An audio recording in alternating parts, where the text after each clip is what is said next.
Hello, and welcome to our series, Women in E-Mobility, Accelerating Women's Voices.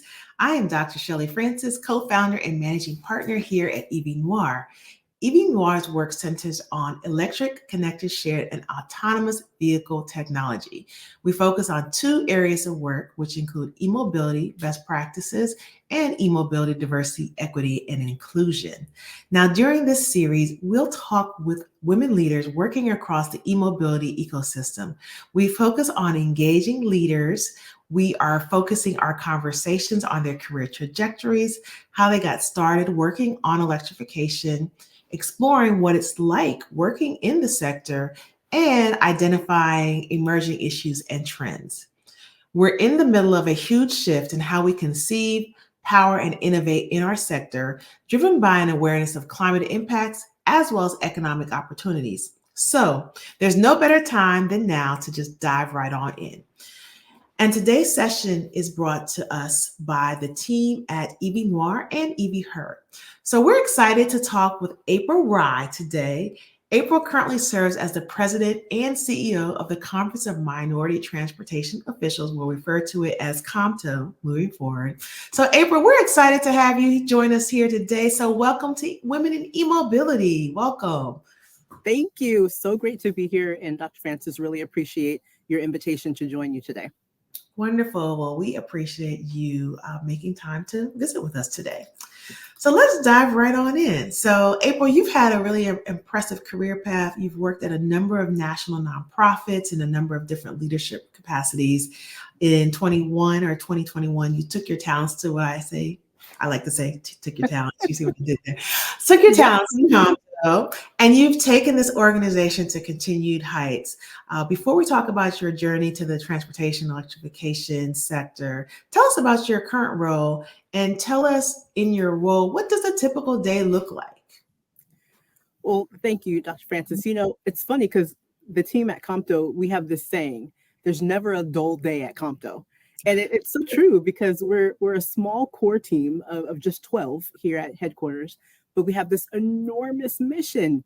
And we're supported by 40 chapters across North America. And our goal is just to ensure that transportation meets the needs of all users.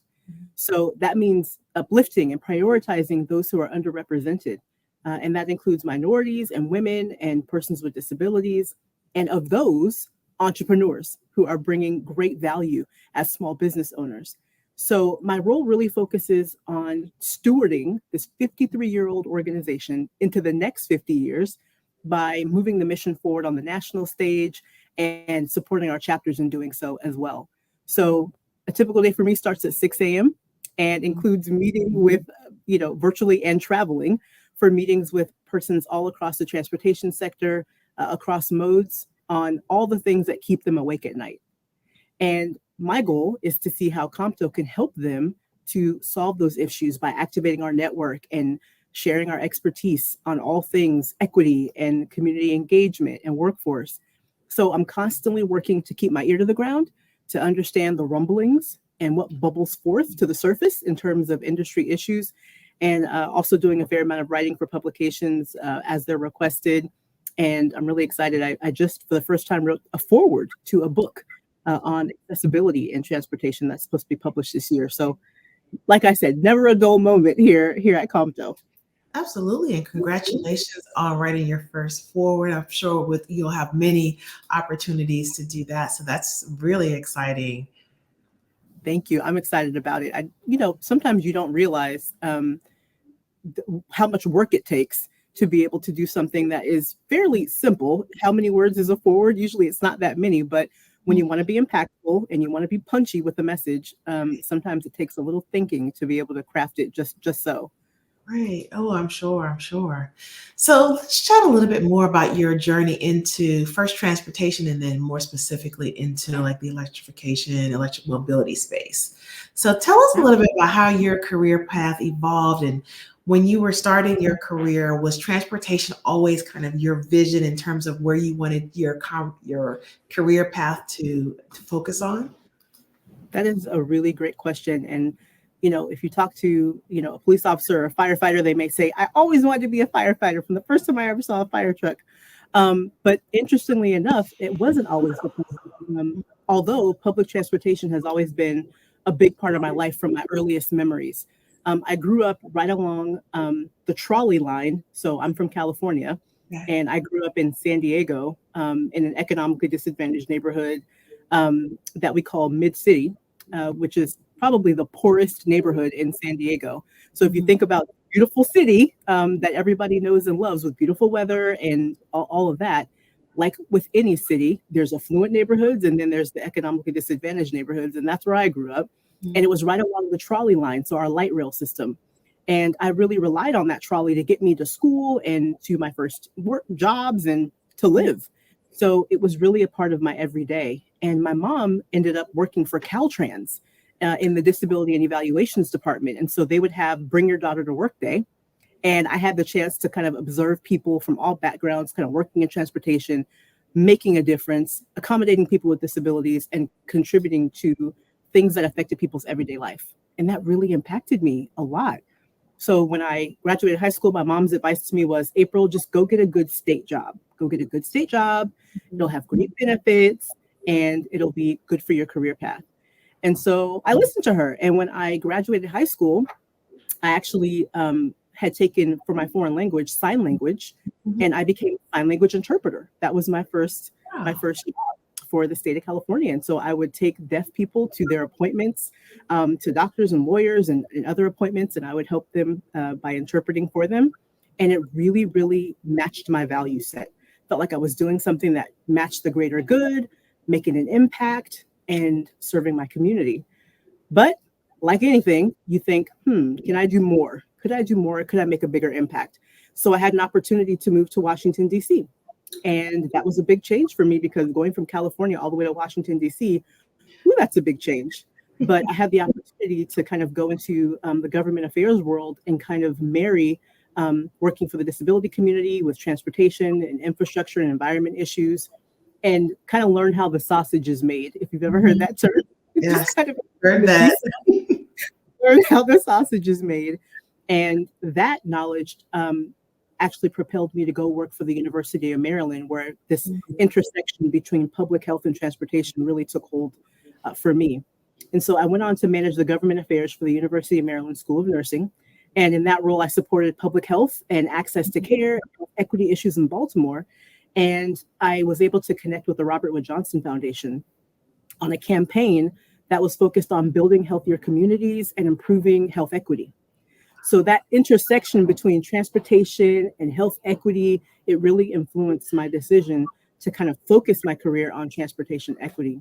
So years later, when COMTO's president and CEO at the time, Brad Mims, was appointed to the FAA as deputy administrator, and I was recruited to apply, that's when the imposter syndrome set in. And I'm like, what? Me? You want me to run this organization with all this amazing reputation? You want me to do so? And they said, we want you to apply. And so I did, and it was really wonderful, really, really matched my value set. Once again, felt like I was supporting the greater good, and it's been a phenomenal experience. So I think it's so amazing that everybody that I know, anybody that I've talked to who is in any decision making position, their career trajectory has been a winding mountain road.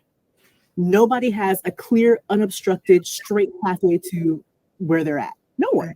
Yeah. And so I think it's just so important to normalize the fact that our careers have twists and turns, unexpected. Mhm. Um, in the end, as long as you follow your value set, it's always going to lead you to the right place. And for me, I think it did.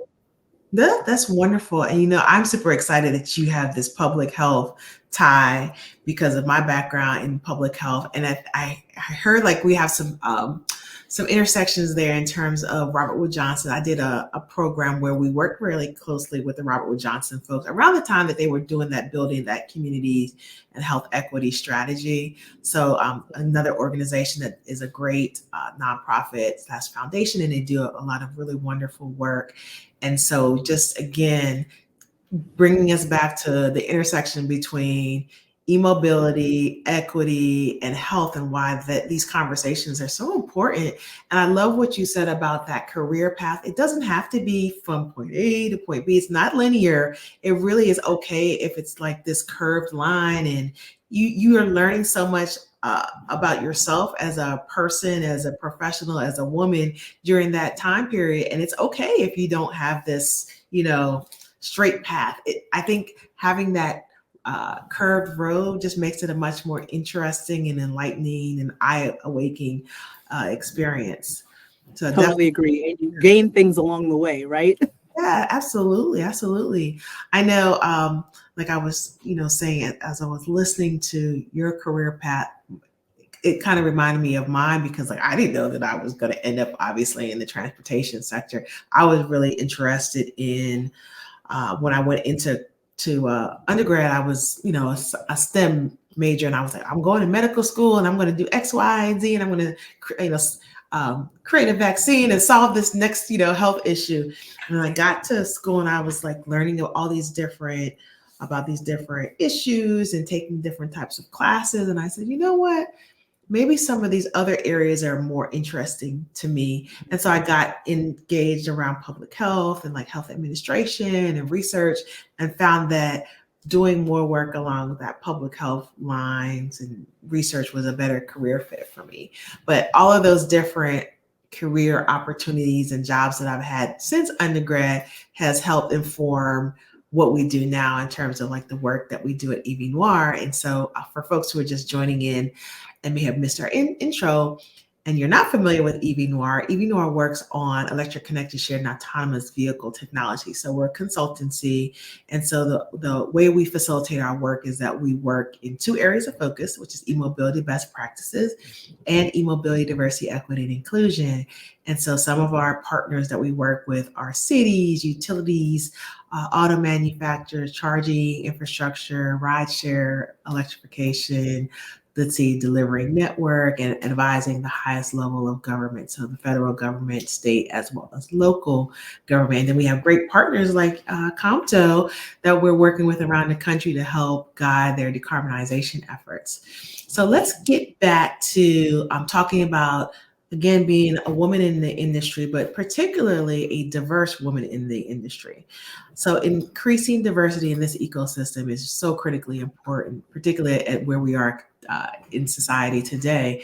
And so we know from recent studies that women make over 3/4 of the decisions around vehicle purchases. However, we only make up about a third of the employees in the transportation sector. And that tracks with some work and studies that has been facilitated by EV Noir, where we found that Black women in particularly feel excluded in public facing initiatives. But we also are desiring to see more women in leadership roles working in the field. So obviously there's a lot of work ahead of us. But in the meantime, let's talk for a minute about your experiences, specifically being a woman in this space, and particularly what does it mean to be a woman of color, a Black woman in the emerging electric vehicle industry? I think that's such an interesting question because I think being a woman, and particularly a woman of color in this industry, there's this paradox of experiences. I feel like on one hand, we see, especially during Black History Month and Women's History Month, there's this raising of a flag of showcasing of women and a few brown faces in marketing and advertising, whether it be for goods and services or for positions, career, options. There's this elevation of women of color on the surface. Mm-hmm. But under the surface, the policies and the resources and the programs and the advancement opportunities, they don't always match that front-facing elevation. So, we hear a lot about microaggressions and labeling and the need to perform twice as good with half as much, or, half of the support and resources.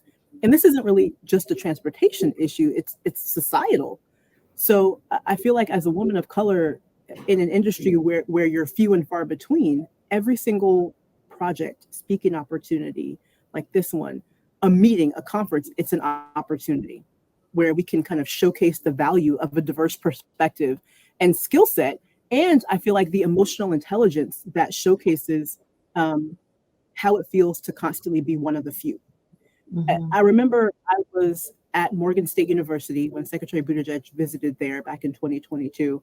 And he said something that really resonated with me, which was that as a country, we can't afford to leave any talent on the table. And he said that transportation should be an engine of equity. So I feel like this really speaks to your question. It's so important that we value diverse perspectives, not only in word, but in deed. Mm-hmm. So we think about products and services and how they are marketed, the way that we take care of women and persons of color within our organizations and really allow a pathway for success. We have to not just talk about it, we have to be about it.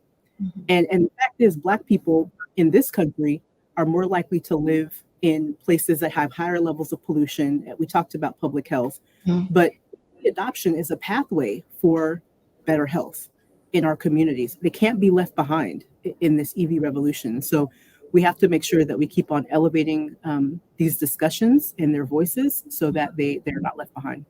No, I really love that, have that engine of equity that you just shared is that really just resonated with me, because when you, particularly what you just said, we talk about this issue around public health, but then obviously there's strategies to mitigate the impact of transportation emissions and the historical inequities like federal policy, redlining, et cetera, that, has helped facilitate some of the outcomes that we're seeing today.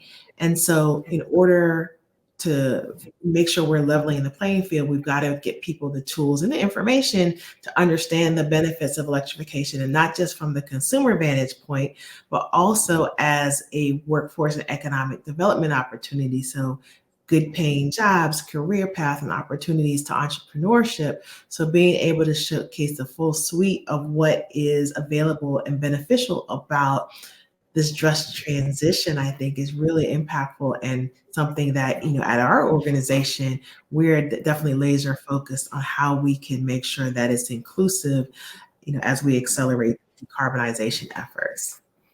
Absolutely. And we want to make sure that the workforce that's existing isn't left behind either. So as we think about being able to upskill and being able to retrain folks who have been a part of the industry, but maybe need a new set of skills to be able to take part in, new opportunities, I think that it's important that we don't forget that and make sure that we put resources towards that, because we definitely don't want to leave anybody behind in this revolution. I love that. And that, I think, is such an awesome, tie in to a lot of the efforts things that we've actually seen just working in the space. So I know that for me, like, I wouldn't be where I am today without mentorship, because specifically mentorship that was offered to other women, specifically diverse women throughout my career path, as well as allies. And one of the things that stood out to our team in terms of just thinking about creating those pathways and opportunities for the next generation of that next workforce is developing opportunities to train people for career paths in the e-mobility sector. And so that's actually how our e-mobility fellowship program started. And so for those who aren't familiar with that program, it's a 9-month curriculum program and an internship that targets college students or students in secondary education. So because we're targeting students at historically Black colleges and universities, Hispanic serving institutions, tribal and indigenous, trade and technical schools, community colleges, veteran and women serving institutions. So we want to make sure that it's not just college students, but we're also targeting students from other underrepresented secondary institutions like the trade and the technical schools. And so the idea is that we want to expose the students during this time frame to all of the different emerging issues within this ecosystem, so that we can get them excited and get them trained and get them to have at least that opportunity for exposure to career opportunities in this space, because there's just more opportunities and more jobs than there are actually individuals who are trained. And it's okay if you're going into school and you're not an engineer, you're not a comp science major or data science and analytics person, because we need folks from all different backgrounds, liberal arts, business, music. We need folks, and they can get on the job training to give them that technical knowledge and know-how. So that was really one of the impetus for us developing and launching our program. So we're trying to make a dent, like you said, around mentorship and giving folks more exposure to different career paths.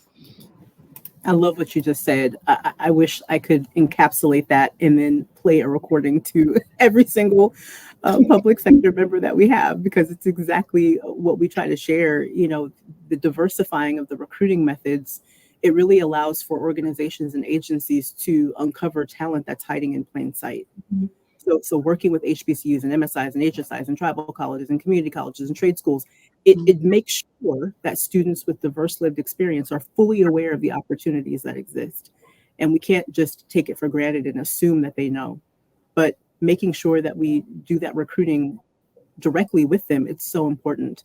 And like you said, there's room for everyone. So whether you're a left brain or a right brain, there's room for you in transportation. Like you stated, we need people from all different who have all different interests, whether you want to do social media or whether you want to do environmental science or you want to be a bridge designer, there is space for you in transportation. Or you want to be a social media influencer, we need those too in transportation. It's just so important that we state that, because our next generation, they care a lot about the future and how we serve communities and how we contribute to the greater good, more than they care about how much they make a year, which I know is shocking to a lot of people. They still want to make a livable wage, but it's not the number one thing on their list. There's other things we need to showcase that will make them excited to pursue a career in STEM. Right. Yeah, I totally agree. And I think it's very important that those communities that have been disproportionately impacted by transportation emissions and the public health impacts have a greater role in ownership, stakeholder. They just have greater opportunities to have those career paths and those opportunities to make a difference, because we need that lived experience to help inform what are effective strategies, what are the best ways to engage in these different communities. So it definitely makes an impact having folks who are reflective of those communities be part of the career pipeline. Absolutely. Yes. All right. So we're going to shift for a minute and we're going to do the part of the show where we get to know you a little bit better, April. So we call it 5 fun facts. Okay. I promise it'll be fun. It's not scary. Okay. Excellent. Okay. So the first question, we're going to ask you 5 questions, but the first question is, when you step away from your work life, where's your favorite place to vacation? And I'm going to give you 3 options. So is it the beach, the city, or the mountains? Definitely the beach. I'm a California girl at heart. I need the sun. My doctor just told me that I'm low in vitamin D. You see this? The Washington, D.C. area is sucking the sun out of me. Okay. So I need my sun. You need to get her to a beach as quickly as possible. Absolutely. So give me the sun, give me a good book, some sunglasses, and a drink with an umbrella in it, and I'm there. I love that. That sounds fantastic. Okay. So question number 2. Now, as a frequent traveler, because I see you're getting up on these 5, 6 a.m. flights too to get to your next meeting. So what's your favorite or your best travel hack? Honestly, I would say to stay hydrated and take your vitamins. My favorite thing are those little packets that say emergency, and you put them inside of your water. Those are my favorite, because while we're traveling and we're out here moving and shaking, we're going to pick up little germs along the way. So you got to keep your body fortified. You got to keep yourself hydrated. That's honestly my best travel hack, because sometimes you put it on the back burner because you don't want to be annoyed to use the restroom, but you got to keep yourself hydrated regardless and keep those vitamins flowing. A couple extra ones too. That's great. I love the emergency. And I used to take one before my flight and then take one after, and I've kind of fallen off. So you're prompting me to get back on. Let's get back on the wagon for sure. Absolutely. Okay. All right. So question number 3. So when you're traveling, what's one thing that you won't leave home without? A good pair of earbuds, honestly, because we have to be productive and we have to be meditative. So whether I'm having a meeting and I need to be productive, or whether I need to hear some nice sounds, or my favorite thing is to hear sounds of the ocean. I told you I'm a beach girl. My earbuds will help keep me stabilized for sure. Excellent. So I thank you for that. All right. So getting some good earbuds. Yeah. Now, that's great. So in terms of like thinking again of downtime, or it could be something that you're reading for work. What's on your desk right now? What are you reading now? Oh my gosh. So the COMTO Emerging Leaders Committee is just started a book club called Fill Your Cup Up. Okay. And the first book that we're reading is The 5 a.m. Club by Robin Sharma. Own your Okay. morning and elevate your life. I So love it. yeah, that's the one. Okay. And so thumbs up on it so Thumbs far? all the way up. Like I told you, Okay. my day starts at 6 now. I haven't quite made it to 5 yet, but we're getting there. We're Okay. getting there to be a 5 a.m. Yes. start. That's a commitment. That's a commitment. But no, Right. for sure, being able to maximize the day is really effective. Okay. So that's good. And so our last question in our 5 fun facts is, what form of mobility and transportation did you last use? So was it rideshare? Was it your personal vehicle? Was it light rail? Something Mhm. else? My last one today was a personal vehicle because I've got several meetings today. But typically, I like to utilize the metro. I also serve on the WMATA board of directors, so being able to utilize the Mhm. system and see what's going on in real time is important. So definitely public transportation whenever I can. Okay, fantastic. All right. Well, thank you for playing along and sharing a little bit Thank about yourself. you. Thank you. We appreciate that. So, before we wrap up our conversation today, I want to circle back to something that you said a little while ago, what we were talking about around, just what are the best ways or strategies to really level the playing field and engage and create a space where more young people or more professionals or people who are interested in the space can thrive. So, Mhm. in thinking about that, talk about the importance of mentorship and talk about the mentors that you may have had along the way, or maybe it was some really pivotal wisdom that they passed along to you that has made a difference in your success. Yeah, I would definitely say that mentors are extremely important. And I think the interesting thing is that mentors don't always have to look like you. A lot of my mentors didn't look like me. Some of them were older than me, some of them were younger than me. Some of them were men, different races. Mhm. Um, but the fact is, they all were interested in my success and interested in me servicing the industry and saw something valuable in me. Sometimes I didn't even see within myself because of that imposter syndrome. It'll get you. But some of the important things that I've heard from mentors in the past is that there's no substitute for preparation and knowing your craft. And so Mhm. that's really, really moved me to dive in deeper and not just stick to the surface when it comes to anything that I do, whether it's, a speaking opportunity or writing a forward to a book or, taking on a leadership role like this one, really taking the time to do your research, you get yourself into a comfortable space where you feel like you're living in your truth. And that's something else a mentor has told me is to always live in my truth. And so regardless of what everyone else is doing, or regardless of if anyone is watching you or not, live in your truth and you'll never go wrong. So that's part of, I think, my success is being able to set my values in stone and stick to those. And that's helped me to make some good career choices in my estimation, get some fun surprises along the way, and always do work that I feel like makes a difference. And that's really fed my soul, honestly. That's really powerful, April. Like doing work that feeds your soul. I mean, that just letting that sit right there just says so much to me.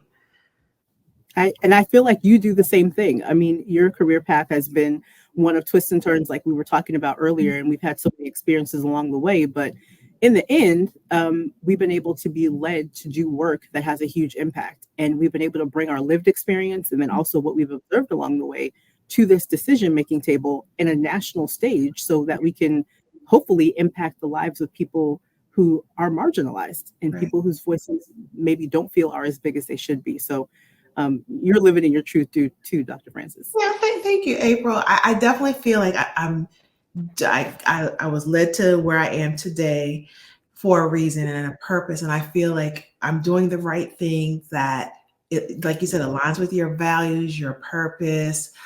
Also, it's so I'm so grateful to be able to see the impact that the work that you do, the work that I and others in the field do in real time, like within a few months. Sometimes it's longer, a couple years, and so it's just so amazing to be able to just play a small role in kind of shaping improvements for transportation and mobility for not just the general market, but also for those communities that have been disproportionately impacted by past policies. So definitely it's a privilege for me to be able to work in the space and get up every morning and just be excited about whatever the twists and turns are that I'm going to face in my daily agenda.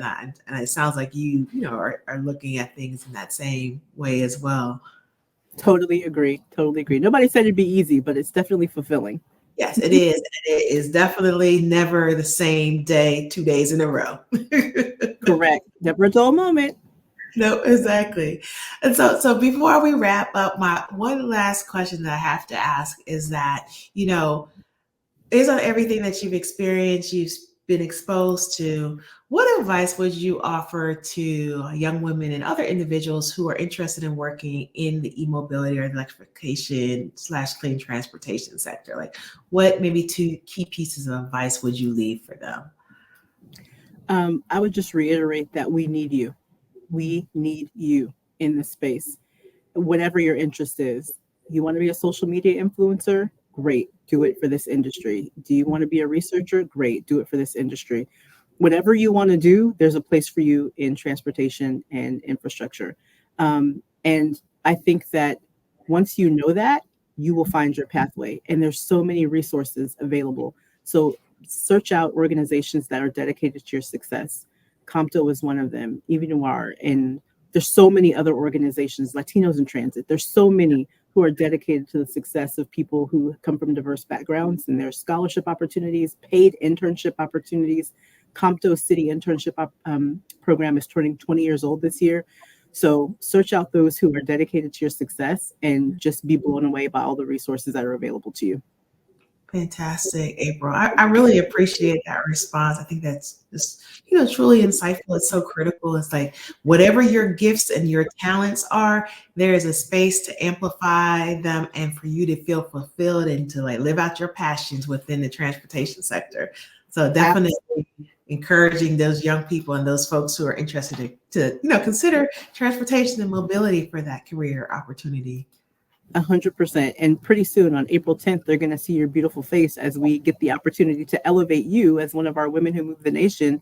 And I think that's also an important thing, is elevating and celebrating women from diverse backgrounds who are just quietly changing the world, not expecting to be noticed, but absolutely deserve it. So I can't wait to honor you on April 10th as one of our Women Who Move the Nation, Dr. Francis. Well, thank you so much, April. I appreciate that. And I'm super grateful and honored to be part of that esteemed group of women initiates for 2024. So really excited about that. And I can't wait to see you guys in April at that program. So guess what? Unfortunately, our time today has come to an end. And so I just want to thank you and say, oh my goodness, we appreciate all the wisdom that you shared with us and for joining us today on another episode of Women in E-Mobility. So thank you again. We just have enjoyed our time together, and it was just, the time flew by. It really did. Thank you again for the invitation. Really appreciate the opportunity. Oh, you're quite welcome. And again, everyone, she's April Rai, and she is the president and CEO of the Conference of Minority Transportation Officials, also known as COMTO.